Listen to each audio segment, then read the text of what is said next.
Igreja, eu gostaria que nós ficássemos de pé nessa noite, amém?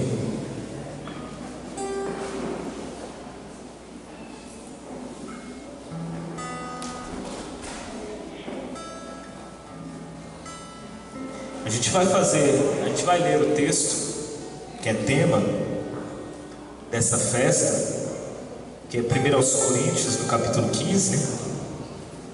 São 3 versículos, versículos 56 até o 58, 56, 57 e 58. Abra sua Bíblia então em 1 aos Coríntios, capítulo 15.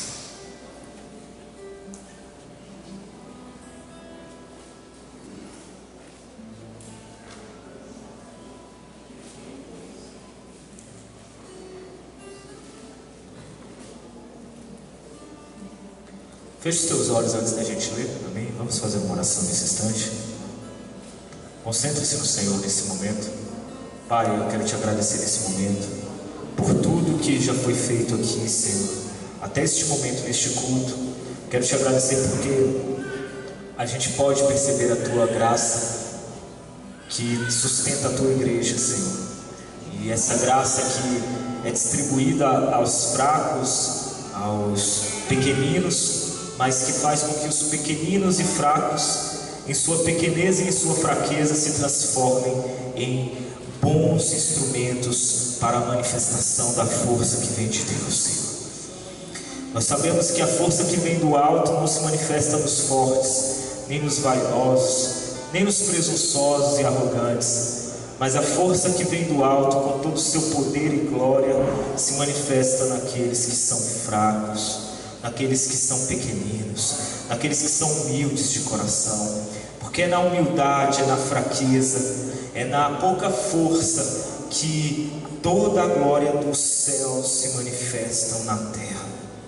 Meu Deus, eu te peço que o Senhor venha abençoar a cada um nessa noite, e que o Senhor venha cada vez mais revestir os nossos corações com esse querer não pensar de si mesmo além do que é necessário, com esse espírito de humildade, com esse espírito de sensatez, com esse espírito de paciência, de sabedoria e de discernimento. Que nós não venhamos jamais, Senhor, a servir uma religião, mas que o nosso espírito, antes de tudo, venha a desfrutar de Ti em nossas vidas, na nossa vida pessoal, na nossa individualidade, nas nossas relações uns com os outros. Que sejam nesses momentos, Senhor, que o Teu Evangelho possa surgir de nós, possa, Senhor, se manifestar de nós, em nós, meu Deus. Senhor, cura os aflitos, os que precisam de uma cura neste momento.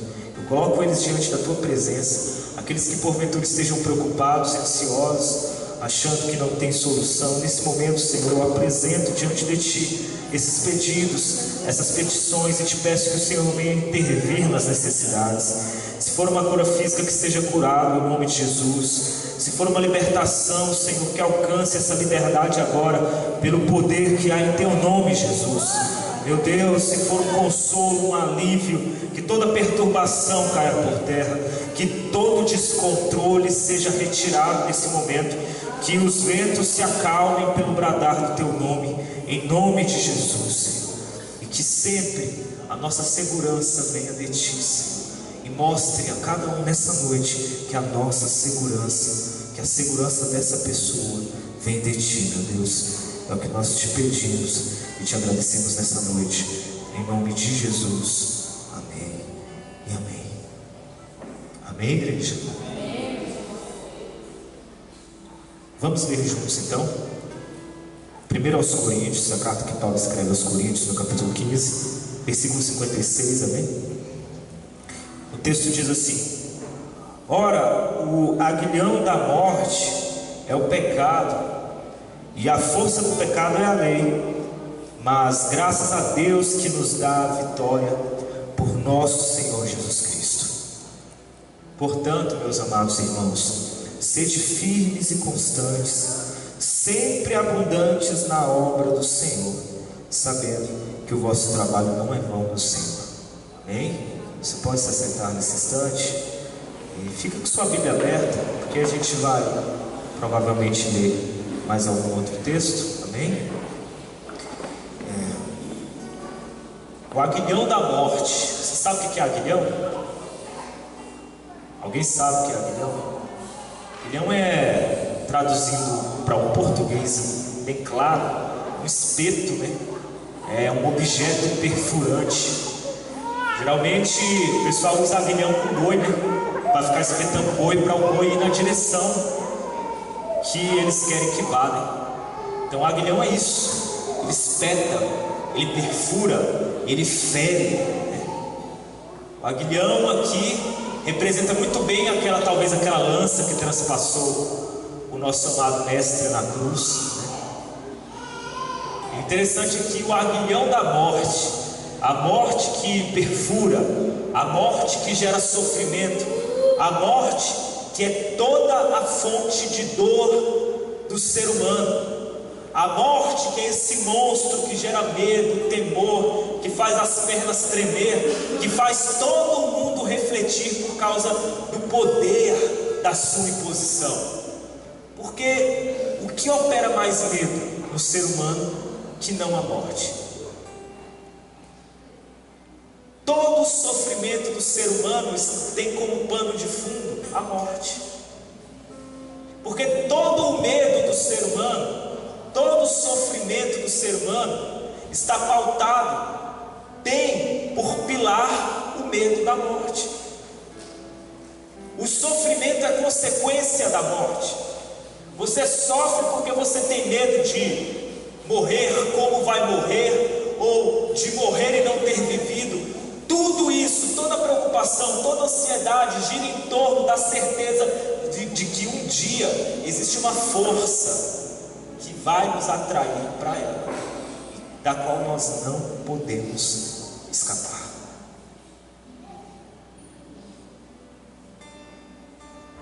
O animal, ele não sofre tanto quanto o ser humano, porque o animal não vê na morte um tabu. Eu não estou dizendo que o animal não sente dor.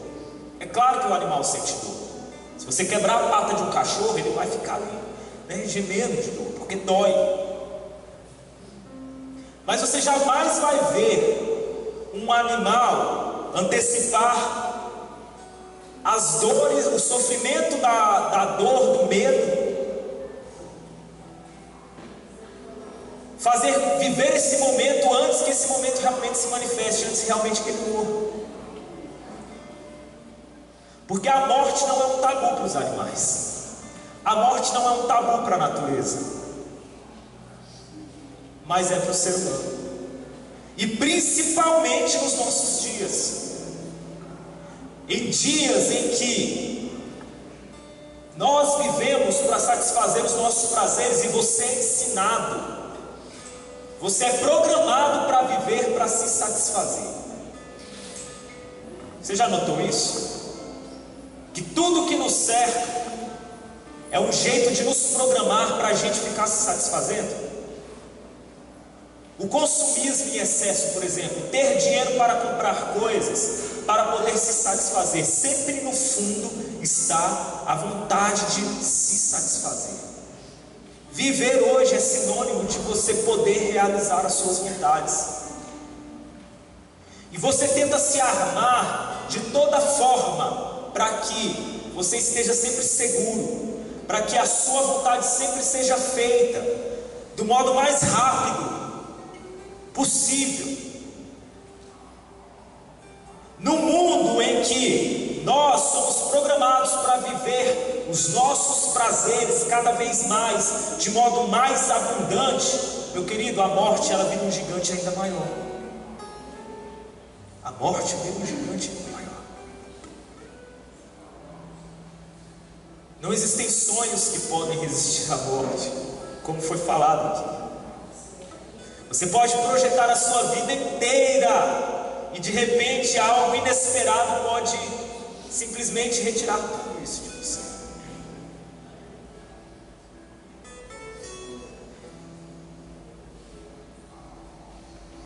O aguilhão da morte, a lança perfurante da morte, que perfura, que fere, que machuca, que faz sangrar, como nada mais.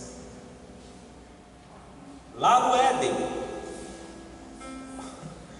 O ser humano, ele não tinha essa realidade. A morte não era uma certeza, como é para a gente. Amém? A morte sequer poderia ser pensada como nós pensamos. E um dia, quando o pecado se manifesta, automaticamente a morte também nos é apresentada.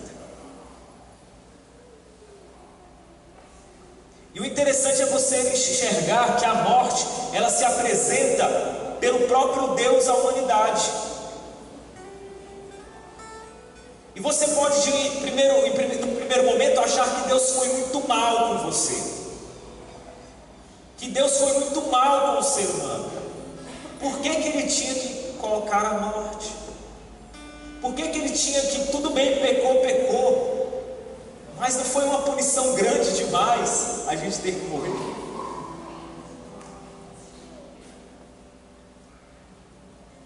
E o interessante é que, como eu dizia antes, até a natureza, ela consegue discernir mais os propósitos do Criador do que o ser humano envaidecido, o ser humano que vive só para si mesmo, o ser humano que ama se satisfazer, o ser humano que vive em completa adoração, em completa idolatria a si mesmo, o ser humano que tem o seu ego como aquilo que mais grandioso pode existir na terra.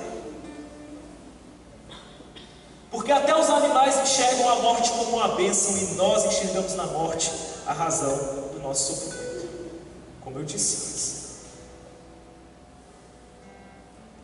É impressionante que, se você analisar sob a luz da Bíblia, uma das primeiras atitudes do Senhor quando o homem peca é o quê? É o fechamento do paraíso. Não é verdade?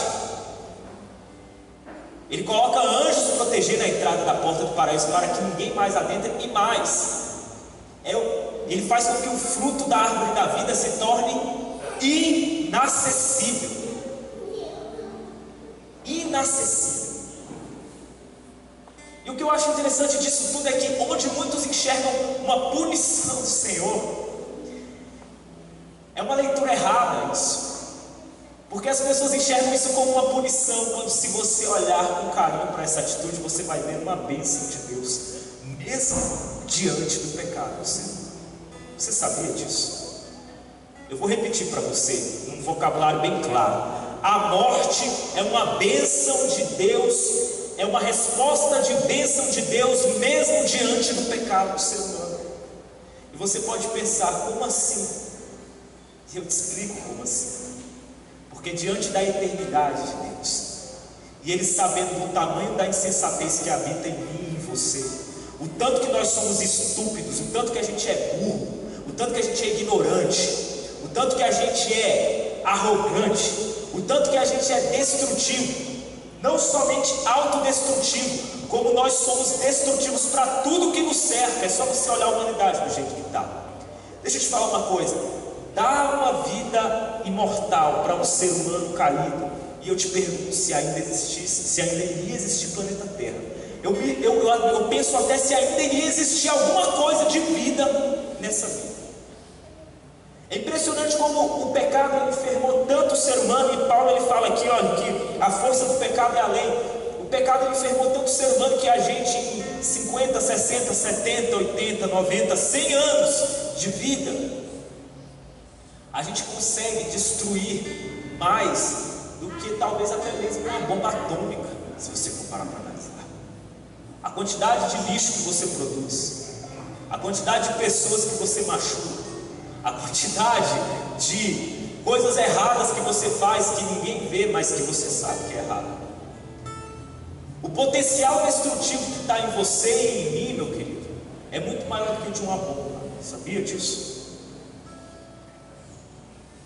E mais do que isso, nós estamos testemunhando dias em que a imortalidade não é mais suficiente para o ser humano. Porque hoje, o que nós temos de jovens querendo a morte, da mais tenra idade, e velhos que se lamentam pela vida que não tiveram e por isso também querem a morte, esse número não cabe, esse número não dá nem para contar. Ou eu estou mentindo? Na nossa vida sem freio, porque nossa vida, a vida do ser humano longe de Deus, é uma carreta sem freios numa ladeira carregada. É isso que ela é. É uma carreta numa ladeira carregada. Carregada.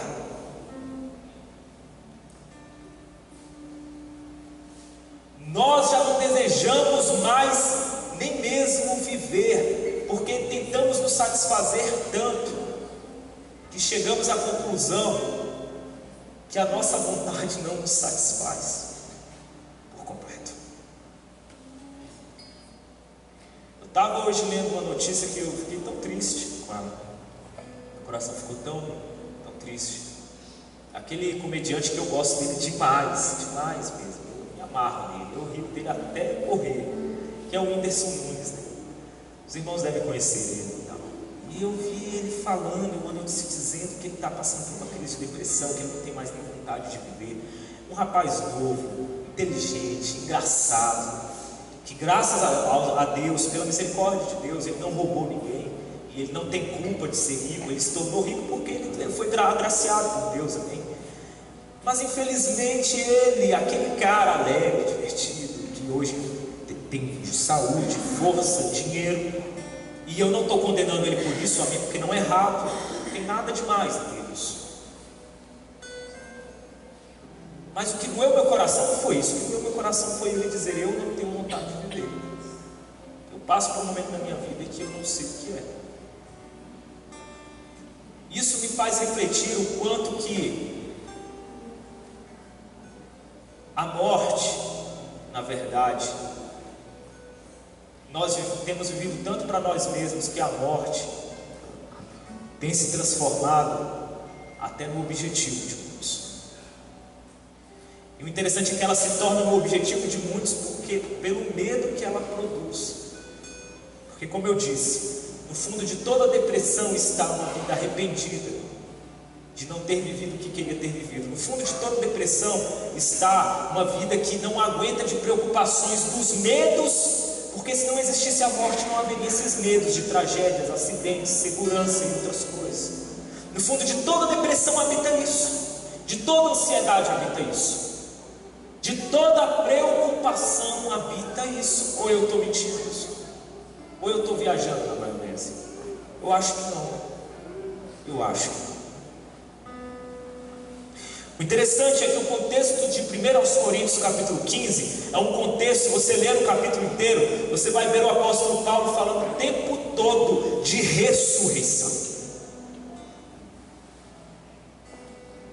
Ele está o tempo todo consolando a igreja de Corinto. Glória a Deus, aleluia, graças a Deus. Enchendo eles com a esperança da ressurreição. Mostrando para eles que o gigante da morte foi vencido por alguém. Aleluia. E que não permitiu que esse vencer a morte se restringisse só a ele, mas ele expandiu isso para todos aqueles que nele crescem. Aleluia. E ele não somente fala isso, como ele fala: vocês duvidam disso? Entre nós mesmos existem pessoas que o viram ressuscitado. Os apóstolos, os 12 apóstolos viram. Ele se apresentou a Tiago, ele se apresentou a Cefas, que é Pedro. Não somente a eles, mas ressurreto, ele se apresentou a mais de 500 pessoas, dentre as quais muitas delas ainda vivem aqui entre vocês. E por último, ele se apresentou a mim como um abortivo, ou seja, como alguém que, de modo totalmente inesperado, como um resto. Paulo ele se denomina como um aborto, como alguém que nasceu sem a vontade de querer nascer, aquele que nasceu morto, mas que foi revivido pelo Espírito da esperança da ressurreição. Oh, Jesus. Aleluia.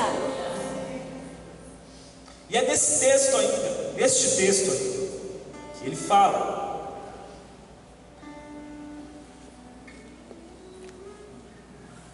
que se esperamos Cristo só nesta vida, nós somos os mais miseráveis de todos os homens. E ele ainda diz mais: então comamos e bebamos como todos os outros. Entretanto, o comer e o beber como todos os outros não é suficiente, não será suficiente para você. Não será suficiente.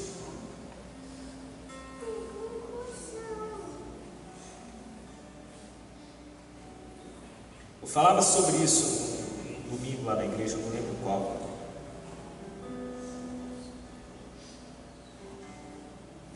O modo como as pessoas reagem quando estão diante da morte física.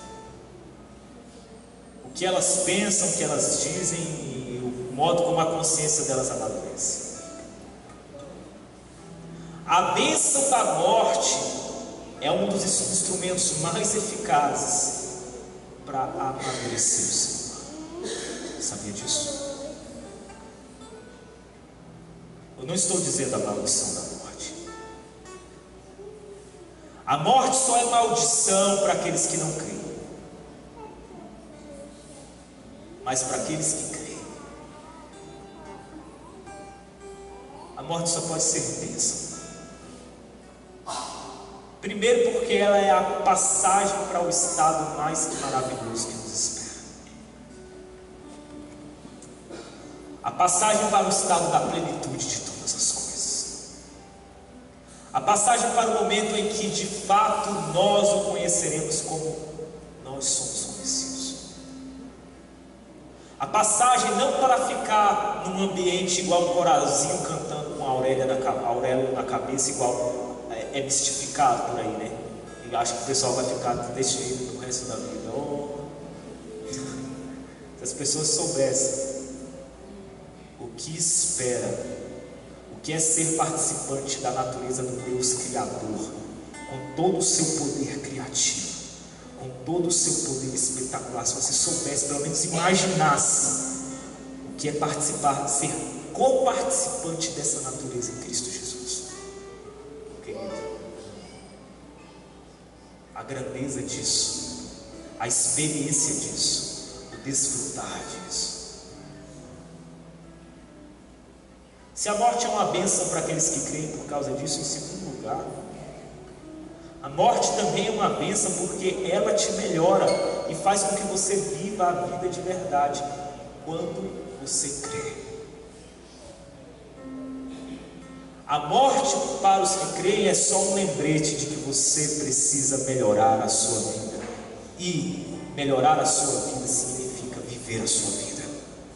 E viver a sua vida significa não viver para si mesmo, porque quanto mais para si mesmo você vive, menos você vive a sua vida. Amém? Você entende isso? Amém. Glória a Deus. Parece incoerente, parece contraditório, mas é verdade. Quanto mais vida houver em você, menos para você vai querer viver. A prova de que você está caminhando a passos largos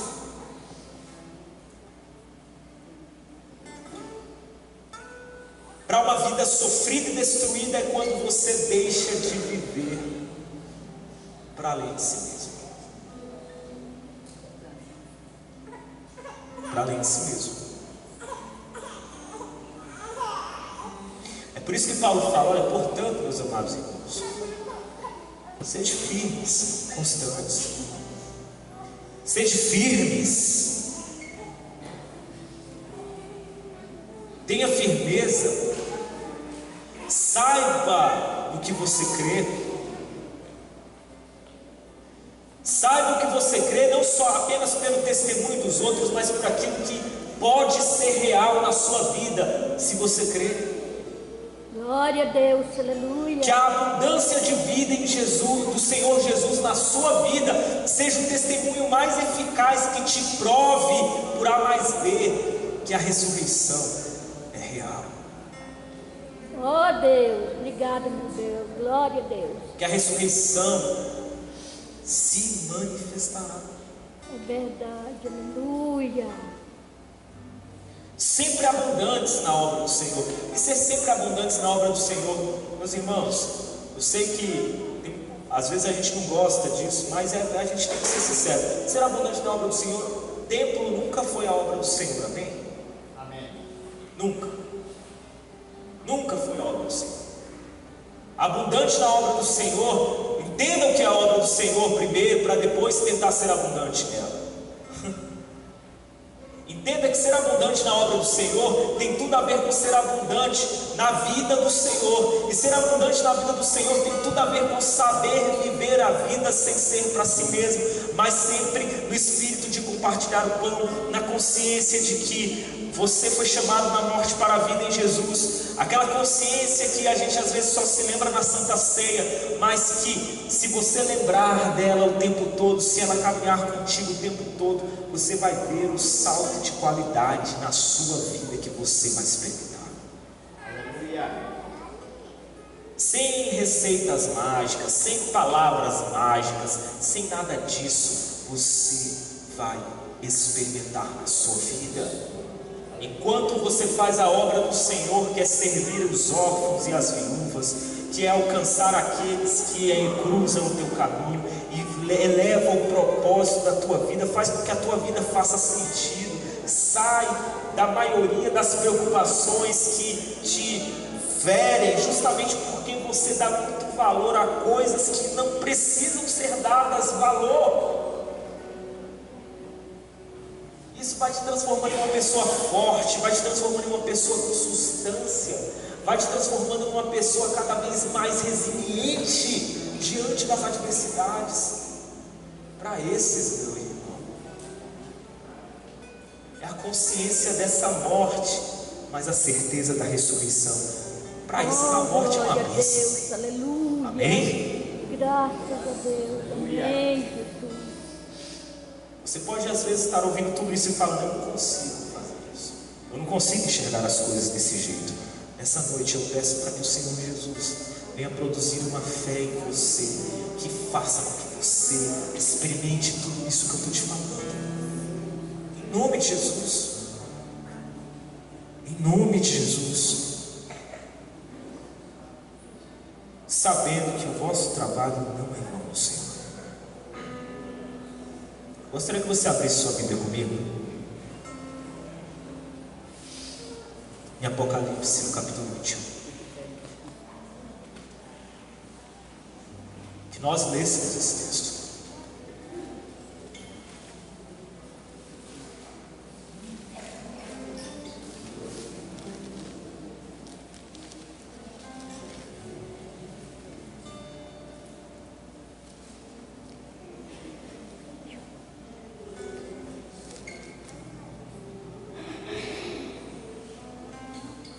Apocalipse capítulo 21 é o penúltimo capítulo da Bíblia, amém?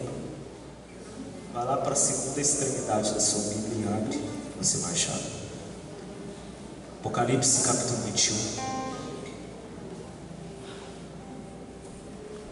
Todos acharam? Amém? Preste atenção nisso.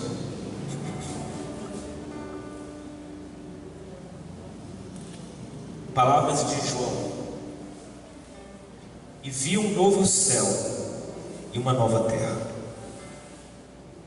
porque já o primeiro céu e a primeira terra passaram, e o mar já não existe. E eu, João, vi a santa cidade, a nova Jerusalém, que de Deus descia do céu, adereçada como uma esposa ataviada para seu marido. Olha isso. Adereçada, embelezada, ornamentada, preparada como uma esposa preparada para seu marido, um casamento. Assim se manifestava aquela cidade. E ele fala assim no versículo 13: e ouvi uma grande voz do céu que dizia: eis aqui o tabernáculo de Deus com os homens, pois com eles habitará, e eles serão o seu povo, e o mesmo Deus estará com eles, e será o seu Deus. E Deus limpará de seus olhos toda lágrima, e não haverá mais morte, nem pranto, nem clamor, nem dor, porque já as primeiras coisas são passadas. E o que estava sentado sobre o trono disse: eis que faço novas todas as coisas. Tudo. E disse-me: escreve, porque estas palavras são verdadeiras e fiéis. E disse-me mais: está cumprido. Eu sou o Alfa e o Ômega, o princípio e o fim. A quem quer que tiver sede, de graça lhe darei da fonte da água da vida. Quem vencer herdará todas as coisas, e eu serei seu Deus, e ele será meu filho. É interessante que o Senhor ele mostra o quanto que todas as coisas serão feitas e refeitas nele, se referindo à cidade, se referindo aos povos, se referindo à nova terra. Mas o que mais me admira também é que o Deus que tem poder para fazer novas todas as coisas, Ele já se manifesta com poder para te fazer novo em folha hoje. Porque aquele que crê, hoje ele já é feito novo por aquele que tem poder para te fazer de novo e de novo e de novo. Aleluia. Você entende isso? Aleluia. A verdade é que para aquele que está em Cristo, as lágrimas já estão sendo enxugadas. Talvez não foram totalmente enxugadas, porque essa vida ainda nos fere. Mas a promessa, ela começa a se manifestar hoje naquele que crê. Porque é hoje que você já começa a encontrar consolo no Criador. É hoje que suas lágrimas já começam a ser enxugadas. É hoje que a dor oriunda do medo, do temor desacelerado, desenfreado, já começa a ser curado. É hoje.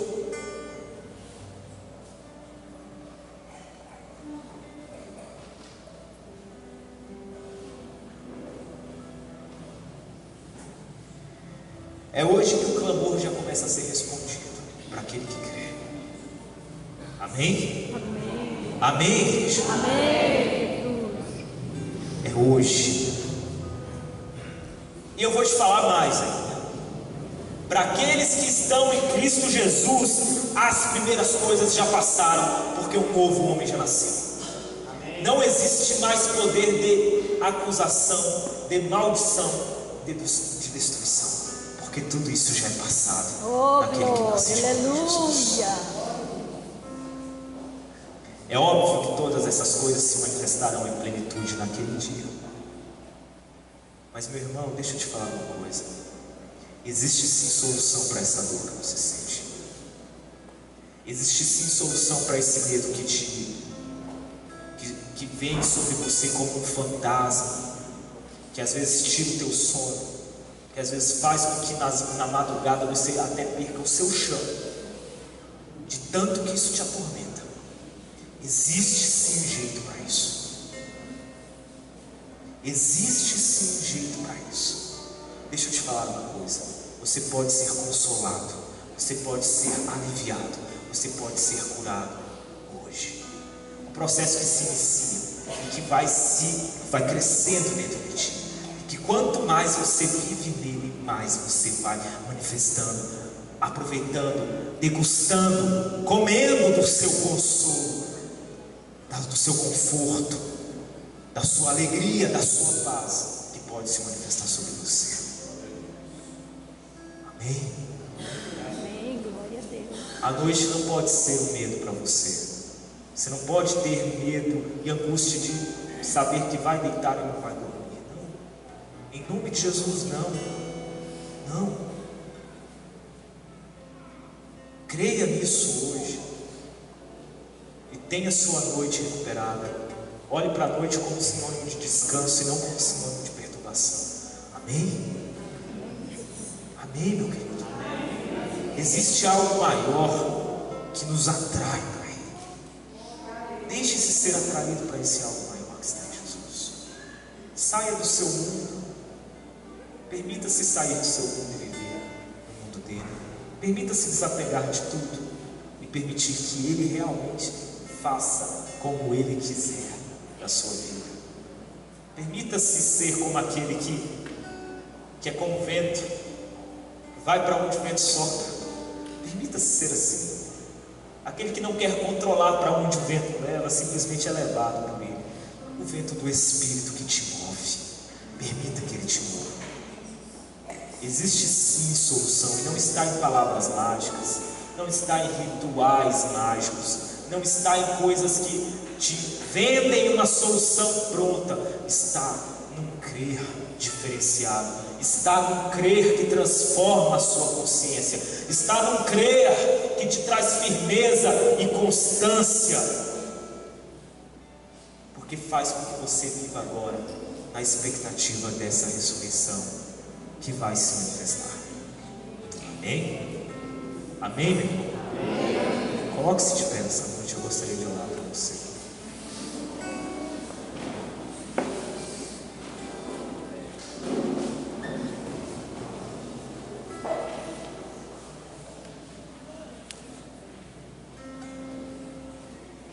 Feche seus olhos nessa noite. Eu gostaria que você se apresentasse diante do Senhor. E se você creu nessa palavra, eu gostaria que você orasse para que essa palavra começasse a se aplicar em você.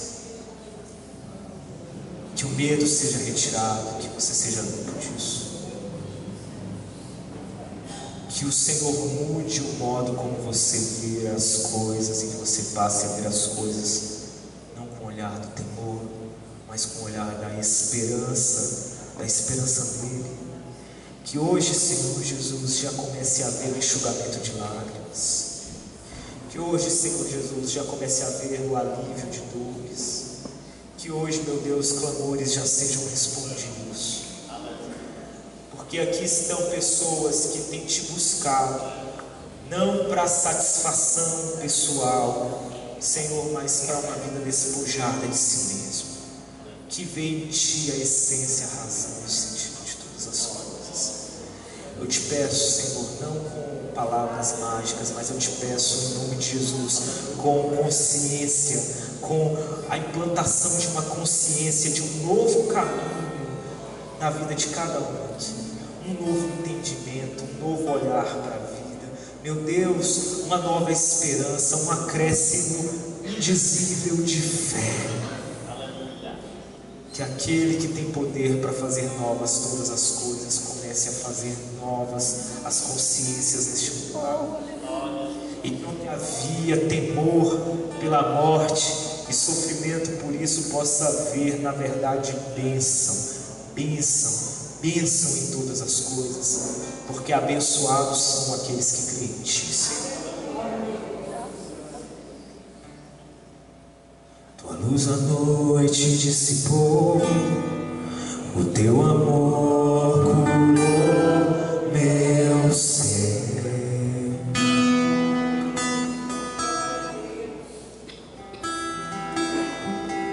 Se problemas eu enfrentar, tu me levantas em teus ombros.